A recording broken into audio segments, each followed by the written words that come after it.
would say also that for example, you know, people are inspired or motivated by what they see most often. And I would say that the musical space, for example, has showcased success as maybe having the flashy cars, as having the gold chains, as traveling around the world, and that has made people to see that picture as a definition of success. But what they seem to forget is those are basically props most times on those videos, but those are like a mirage. But that has shaped the culture of people to believe that success is basically something that you try to do to compete with people, to impress people, and that's actually affected, I would say, mostly the younger generation. And social media has been an avenue, you know, for showcasing this kind of lifestyle. And I would say that's been one of the main issue people have. Um, Growing up, um, success was basically something you could measure.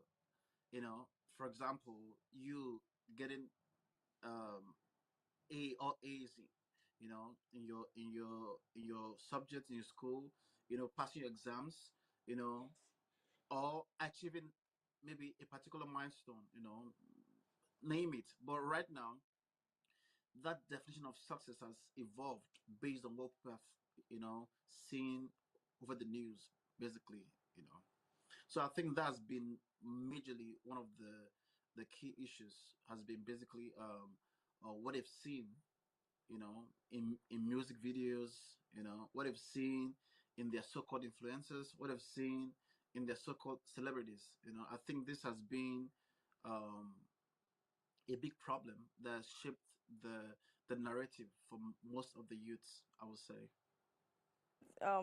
In your opinion, that social media has made success more about appearance than achievement? Like, are you blaming it solely on social media? I would say on social media, I would say social media has been more of an avenue to showcase, more of what's going on in terms of the celebrities, kind of like before the events of social media, nobody really knew the lifestyle or the day-to-day activities of many of the so-called influencers or so-called celebrities. Nobody really knew what they did, the things they bought. But now with social media, you can actually have an idea of the places your so-called influencers, visited. You can actually see the the bags they're wearing, how their room looks, or basically, and that has given us an appetite, basically, to want for more, want to replicate such things, even without even looking back to see the things they had to do, the sacrifices they had to do to achieve those things. So social media, for example, you can see a celebrity wearing a very expensive watch, maybe like of $1 million, and you don't look back to see all the years they had, all the work they had to put in, all the years to achieve that. You just feel that, okay, I think I need to up my game, I need to do things, and this has made people to go into illicit means, to try to meet up with those expectations, even if uh, um, um, um, they couldn't even get it. So it gives them like an appetite. So I would say social media is basically the problem. I would say it has magnified the problem, basically. For example, you can now see more what your celebrities are doing, and most times the celebrities themselves are not being helpful, by explaining that, these are props we use in these videos. These are not really real time assets that we have, but these are props that we use in these videos. You see them having luxury cars, having gold chains, but these are props. So I think I also blame the celebrities for not actually giving much information or more clarity in terms of what they showcase, actually, because we've come to see over recent time that many celebrities actually come to debunk some fictitious numbers that people actually assign to them. Some people say, they saw the celebrity having this kind of net worth, but they are saying this based on the lifestyle they claim that the celebrities are living. So I would say social media is the problem. I will say that you just have to magnify the problem right now. Of what we see online is actually real? Because I don't think most people know so much about this. People tend to accept whatever they see online. So, how much of it do we think is actually real? Well, I think in recent time, the definition of truth or definition of what is real has evolved. I would say because we often believe what we see. We often believe. When they tell you somebody is a philanthropist, he's humanitarian, doing such all sorts of things, we tend to believe. We don't actually go back to the drawing board or maybe do like our fact findings to know, okay, what has this person done, how did he get this, and I think that's what I would say the Western world has has helped do a lot. For example, in the Western world, I say most times people that showcase wealth know that the tax authorities are actually watching, because they know that if you claim, for example, you earn a billion dollars, just know that those are enough information for the tax authorities to want to use, to do their research about you to know the kind of tax you're gonna pay. So, and also they have details, they have records. You don't just wake up one day and hear, this person is worth $1 million, and without any track record of businesses he built or projects he did. So I think with this, the definition of truth has is is is changing a lot a lot, because social media, even in recent time, we've seen people who we so-called celebrities who we've heard that actually had to borrow or take loans just to meet up with this lifestyle. And when we come to see them in person, we see two different realities, two different realities. We've heard people that had to borrow cars just to, show up, the lifestyle that they want people to see. We've seen people, do things, just to meet up with that kind of lifestyle. And I think with this, many people don't actually see that, oh, these are not real. These are just basically props, I would say, for them to show or showcase their craft, not really the real, person they are actually. So I would say that we see lots of fakes online these days. Definitely, I would say that's been a trend. Definitely. So, why do people feel the need to compare their lives to people they don't know personally? Like, where does this actually stem from? Well, you know, a wise man said that the human needs are insatiable. So no one can actually effectively meet all the human needs. So, and I think is is normal to kind of have a good competition. I would say growing up, we had that.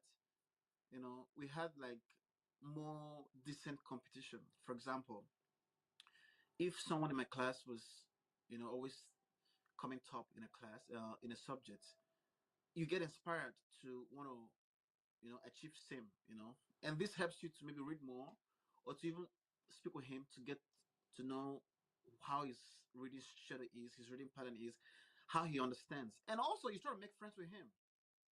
So why? Because he has done something that you feel you like. So I think it's normal. It's normal, But the problem right now is the competition is being channeled in the wrong direction. You know, for example, you see someone, driving, a very exotic car, and this is someone you've known, let's say for your life, all your life, and you knew how he started, and you knew that there's no way he could have been able to afford that car. There's no way. So ideally, you feel inspired that somebody you knew all through the years bought a big car, and you will be curious to know how did he get the money to get this, and he comes to tell you that God did it for me, and you keep asking how, but you don't really get a very good substantive answer. Of course, the bottom line, most people try to review this fraud, and that's the only way you can actually see that people get to achieve this even in a very short period, because there's an author, there's a book I read, and he said that um, money is an exchange for value. So, but these days we've seen people who has no value, who brings no value, but actually come to, in quotes, amass so much wealth through illicit means. You know, and I would say that this has ushered a new form of competition. So people are not competing against themselves in the negative way. They're competing against themselves in a negative way. So trying to see how they can meet up. Okay, he bought a car, and this is what he did. This is the wrong thing he did. I'm gonna buy a car, and this, and I think that competition itself is not a problem, but I would say is the negative form of this competition that is the problem, I would say. Competition, like being inspired by what people, do, inspired by what people have been able to gain in their lives, and that's healthy. But we've seen this shift from healthy to unhealthy become significant because people don't know where to draw the line. They get so overwhelmed with wanting to be like that person and they don't see it to be bad till they actually, find themselves doing those things that, they shouldn't be doing. They become more concerned about looking successful than actually becoming successful. So where do we draw the line? Well, I think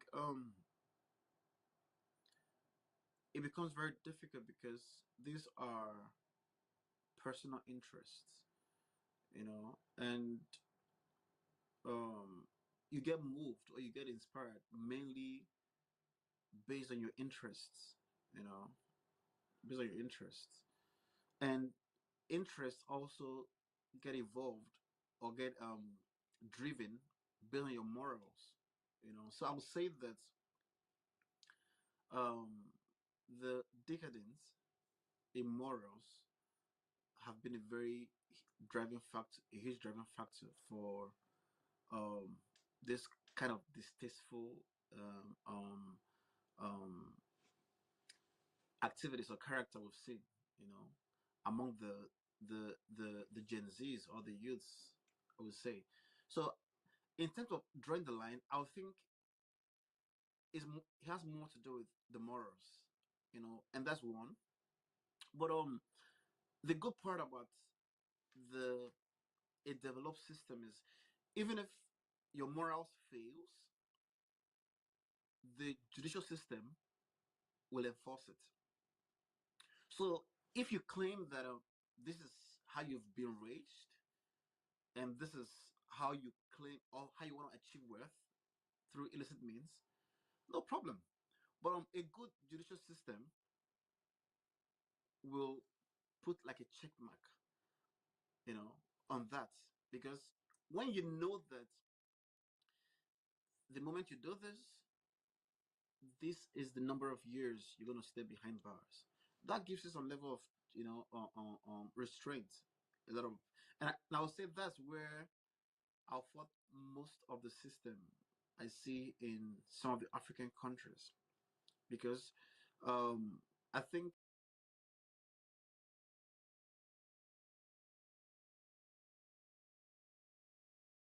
we've um, been able to develop men more than systems. Is so bad. They have a system to checkmate that, to checkmate that, So the thought of trying to meet those morals, gets a little bit restrained because you know that there's a very effective law enforcement system. So with this, you have a restraint within yourself, So this helps you. For example, growing up, many of us grew up in a very strict homes, So we know no matter how crazy other children act, we can't act that way because we know that the moment our parents gets a wind of this, we're done. We know that. So because we knew that they had a very robust enforcement system in our homes. We didn't do many things. We didn't do many things. We didn't do many activities that we saw people do. We can't bring things that we knew that weren't ours because we knew that once we go home, we'll be asked, whose item is this? Why are you having it? Who gave it to you? So with this, we've, it has built an internal restraint within ourselves. So I'll say on a bigger picture, this is something that the law enforcement, the judicial system in a country should help enforce. So if people feel that their morals have been, is so bad, there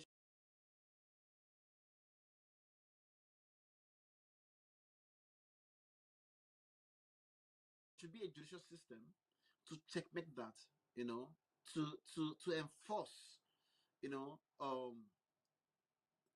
to enforce actions, to checkmark those uh, um, um, um, actions that people, can exhibit due to moral decadence. So I feel that that's where the line could be drawn because internally, if we tell people internally, stop this, stop that, some could, some could stop, some could change, some could get better, but some might not because they know that they can easily get away with this. So if there's a good system in play to help checkmark this, I think that would be a very good restraint, in the society. I would say that, if you travel out around the world, you see that there are speed limits, The first, in some roads. yeah. So perhaps the first Yeah, issue isn't that Nigerians want nice things, right? It's that we're increasingly seeing other people's lifestyles as a standard that we must meet.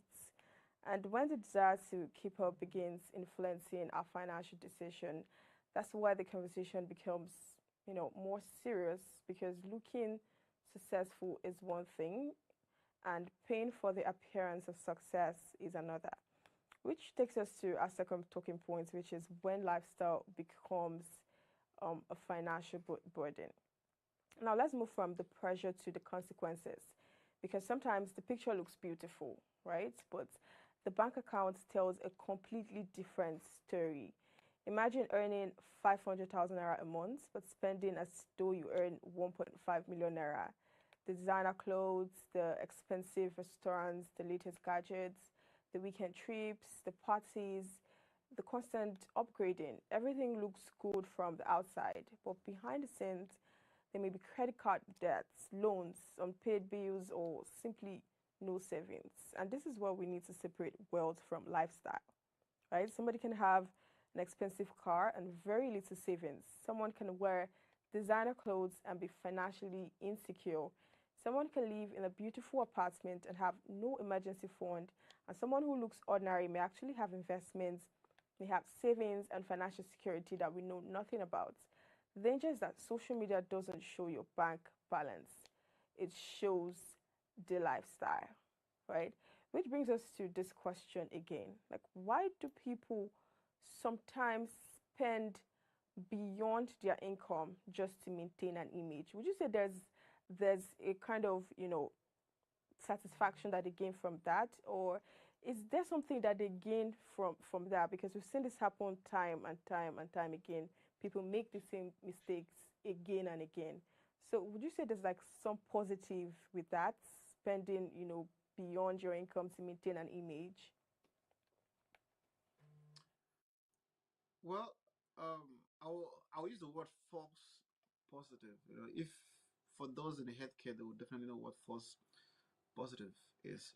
So definitely on a wrong in the long run, I won't say there is um, a positive aftermath for living such lifestyle because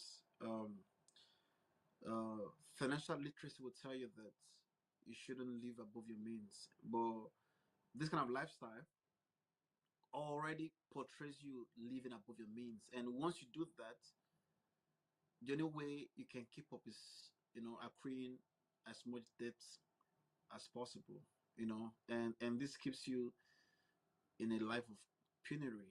Because the thing is, as long as you don't have much cash flow, as long as you don't have much cash flow, you can keep up.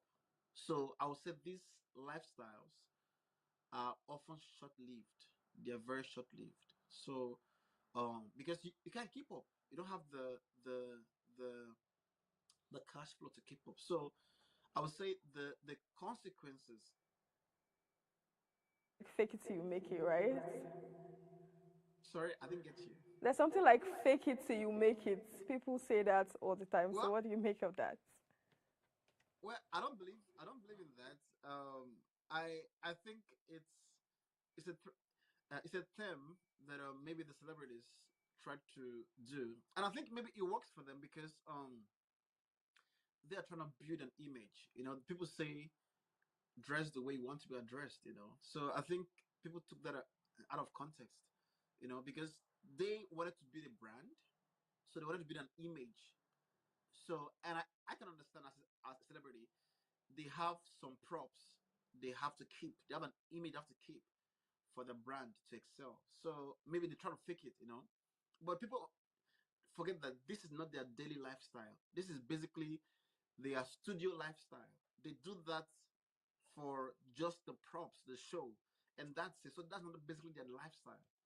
So I would say for them, maybe that could work because they're trying to build an image, they're trying to build a reputation. So because they want to have more endorsements, they want to have more acceptability in the market.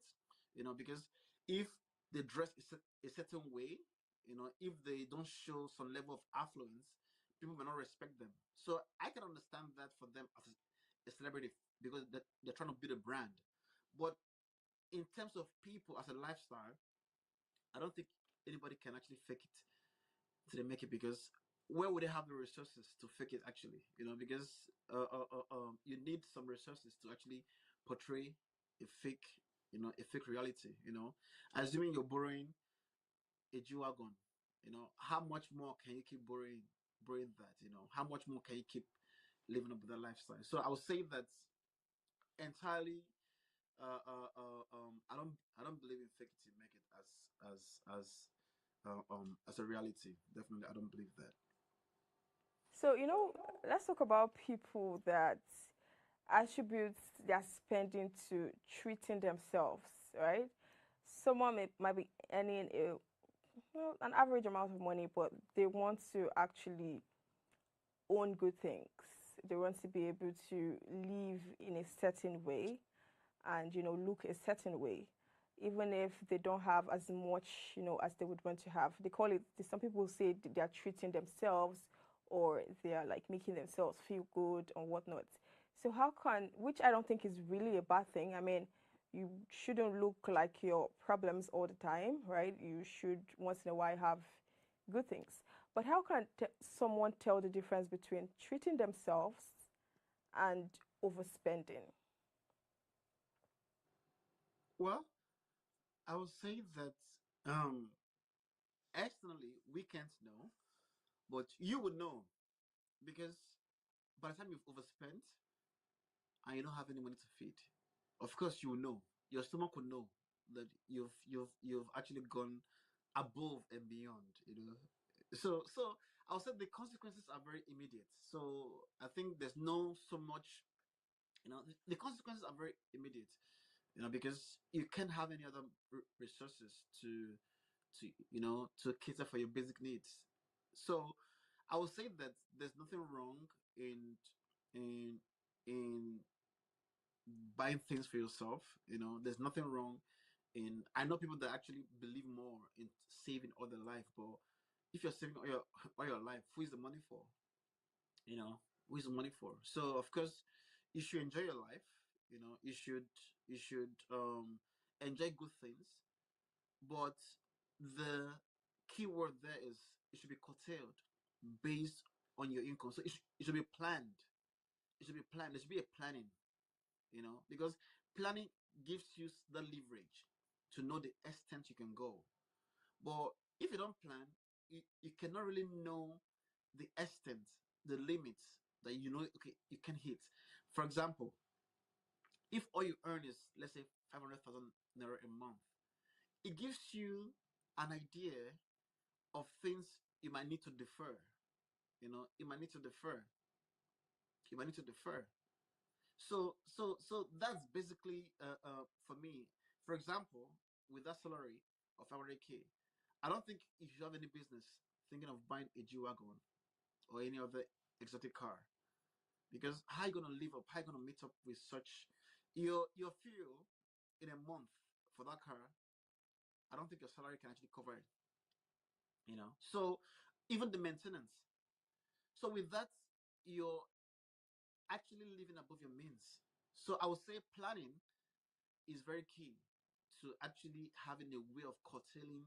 You can actually try to save some part. Maybe you might decide, I'm not going to buy this. I'm not going to buy this. Why? Because I want to use this money to travel. That's a plan. So I would say planning is it helps a lot. So there's nothing wrong in you buying good things for yourself. There's nothing wrong in you enjoying yourself. Of course, it's your money, but there should be a plan. There should be a plan. There should be a prudent use of those resources, because having those, having using those resources prudently will also have like a show or a reflection of how you're gonna even use bigger resources you've given. So even if you earn 1 million, your needs won't change. Instead, you're gonna get bigger. So, but through planning, it gives you a level of restraint. That's why every business, every company has a planning. That's a budget. They have a budget. And with that budget, you plan. And I think everybody should run their lives as if it's a business. You should know when you're in deficit. You should know how to avoid being in deficit. You should know how to accrue assets more than liabilities. So I think if you run your life this way, it will give you the leverage on a long term on spending, maybe on actually the things that you actually see as very big, as things that that because at that point, through savings, you can now afford the bigger lifestyle you want to have. So I would say that there definitely needs to be a plan. There should be a budget, to help curtail your expenditures. what you what you need, what you need, and what you're being influenced to, want. But there are people that they see certain things, right, on social media, and they want it, right? It appeals to them. And when you ask them, is this something you actually want? They'll be like, yeah, this is, actually, this is something I actually want. So I don't think most people really don't know what they need or what social media is portraying to them, or, pressuring them to want, right? So how do people, what should people do internally to know that, to see something online and say, yes, this looks good, but this is not something that I want? Because I think that would actually help a lot of people. Well, I would say that's quite a trade secret, because of course I'm a digital marketer. So what we do is to inspire people to buy. To inspire people to, we call it prompt buying. So that's our job basically. So me telling people not to do that is basically telling people, avoid our ads. When you see our ads. So, but I wouldn't say that, because that's how actually we get people to convert. Because it's normal. There's what I call attractiveness. There are things that it's a human psychology. It's a human psychology to want a particular thing when you feel that it's too good to be true. You know, it's they show you a phone. You already have a phone, but you see the latest phone. They show you the features. All you all you do is you're imagining. What you could do, the amazing cameras you have. The background, basically the features. So with this, it's already inspiring that need in you.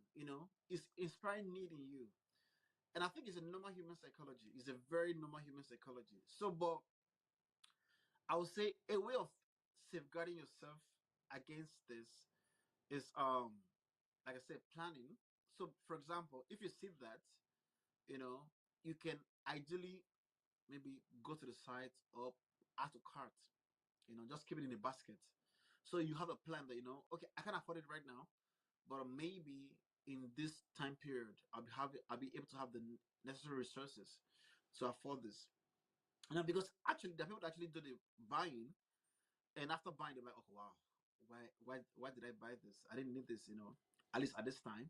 Why? Because they've faced the huge reality or the harsh reality that they don't actually have the cash flow to maintain their basic needs because they've been able to afford buy something that they might need, but maybe they could actually defer that need. So I think personally, I would say that there's nothing wrong in you having those appetite because that's our work.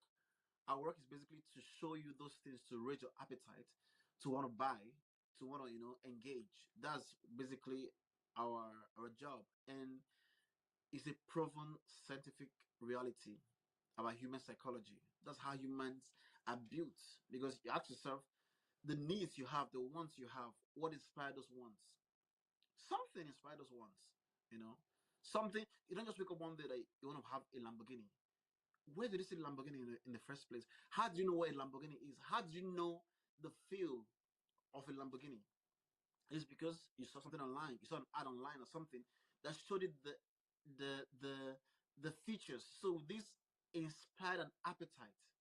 I don't know if you've seen some food advertisements. When with the picture, with the aesthetics, you're already measuring how you're gonna eat that food. So it's normal human psychology that once you see those appetites is being raised, so it's normal. So I won't say don't engage. I would say plan for it.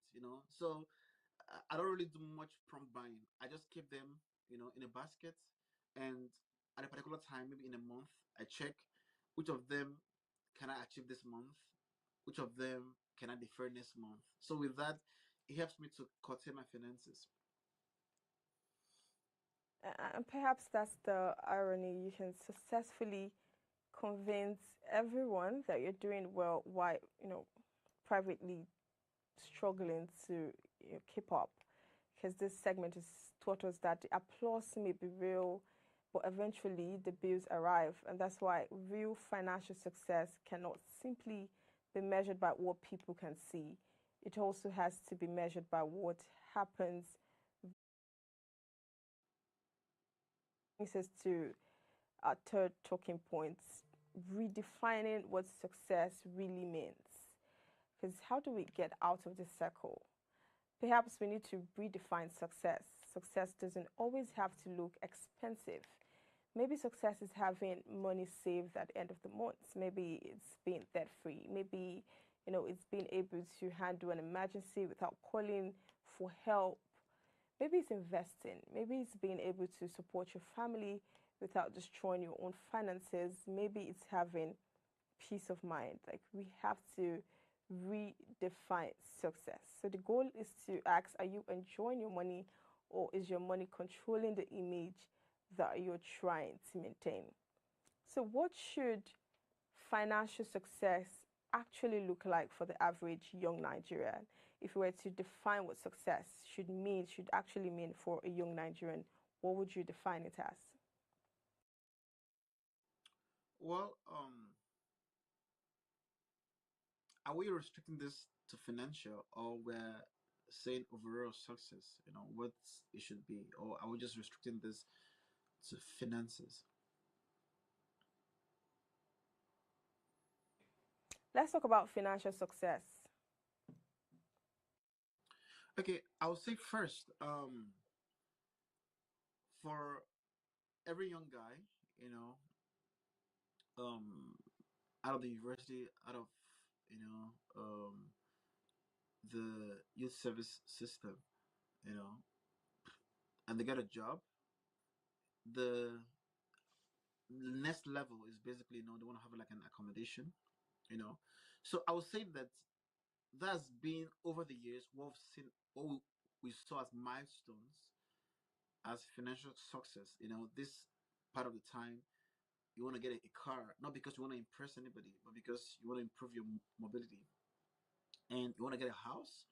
Why? Because you'll be considering starting a family at a particular time.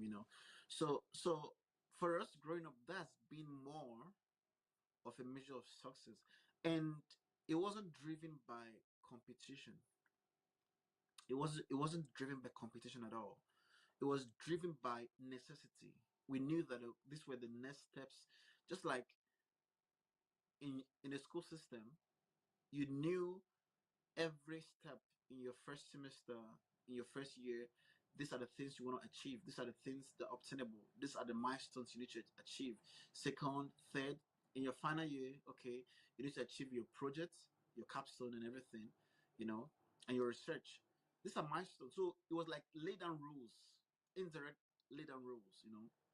So for us, that's been the ideal success, for us, or how we measure success is for us. Basically, to be able to afford to meet your basic needs and helping your family, and also those around you. But I would say that that's evolved over time, where people now measure success more by how you um, do well compared to a particular person. And that's made people to do things that they couldn't do or they may not necessarily want to do. You know, I've heard stories where people, the money they could have used to or rent an apartment, they use the money to buy a car without owning an apartment. They don't have an apartment, but they have an exotic car. Are you gonna leave your car? And actually, some people do. Some people actually do live in the car. So this is what the society has shaped success to mean. That it's like a competition. It's like a competition, and I would say that for you to be happy, you need to dissociate yourself from such lifestyle and first live within your means. And I think that's something that's very difficult. This live within your means. There's nothing wrong in you not being able to afford anything. There's nothing wrong in that. You know, we hear the word broke shaming. I didn't know what that was growing up, but of course that's a norm now, because if people see you can afford a particular thing, you're broke shamed. You know, and a scientist um had what they call hierarchy of needs. I think Maslow or so, how what they call hierarchy of needs, and kind of the top needs there was more of psychological, more of ego, more of status, you know, and that's made people to want to achieve. They have that kind of ego that this is what I have. You know, basically, you may not have a house, but because they want to see what they can easily see, they may not see your house, but they can easily see your car. So people spend more resources on the visible kind of showcase of success, the gold chains, the shoes, the bags, the cars. But go to the house. Go to the house, which should be an asset. Go to the house. Some don't even have a house of their own. They don't have a house of their own. So I would say that as a youth, try to live within your means. It's difficult considering the pressure. There's what they call peer pressure. Considering those pressure, but make it a decision to live within your means. You know, you're not trying to impress anybody. There's no gain in impressing anybody. You know, there's no gain in impressing anybody. You know, so live within your means, because ideally people don't care. You know, people don't care. So there's nothing that status, having that kind of status, will give to you. And I think that's one thing also we've been able to do mostly even in our part of the world, in terms of Africa, where we try to show those status. You know, you see a governor having lots of cars, you know, in the entourage. I can understand the security need for those. I can understand, but sometimes maybe there may not really be a security need to have such number of cars, you know. So, but the thing now is there's been a showcase. It's like a showcase. You see youths racing with exotic cars. So it's not like a showcase. So people are seeing it like, you know, as a means to impress. Well, all I can say as a youth, that shouldn't be your milestone to achieve. The more important things. By now, you should be thinking of what businesses can I start. How old was Mark Zuckerberg when he started? You know, how old was Elon Musk when he started? So I'm like, this should be the milestones you want to. You don't see Jeff Bezos growing up, or you don't see Mark Zuckerberg, you don't see Elon Musk in their formative years having those exotic. They spend more time in meeting their basic needs, living within their means, and building a product, building a company. So I would say this should be your focus: improving yourself, building yourself, so that you can actually have the resources in the future to meet the needs you want to. So I would say that that's basically my key line there. You know, don't measure your success by what people are doing. Measure your success by some milestones, by thought provoking youth leaders. You know, this will help you to safeguard yourself and save you from being in penury as you grow older. No, maybe real success, like you said, it doesn't need an audience.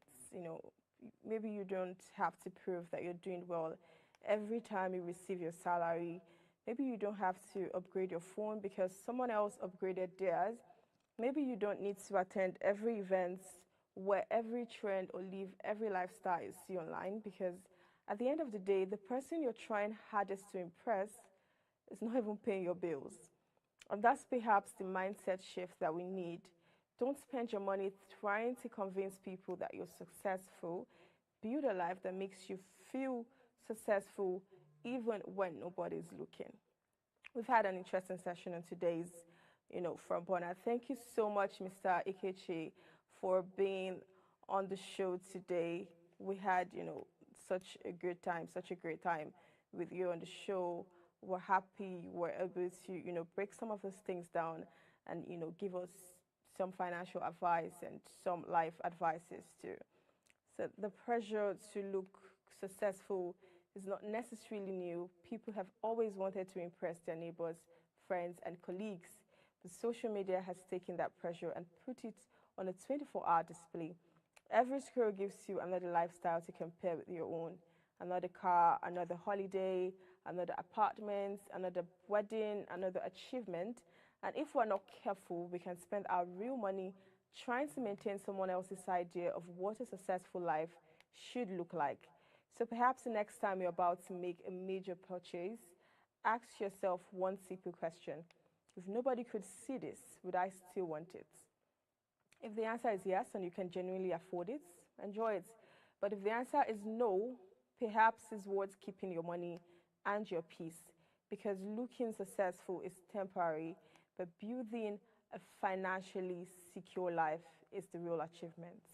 And this is where, we stop at the front burner today. We've had a very great session. We thank our guests for speaking to us. Mr. Ikechi, thank you so much for being on, the front burner today. We had such a great time with you, and, we're hoping that people that into consideration when making their next purchase. And we'll go on a quick break, and when we come, we'll have the news on the hour.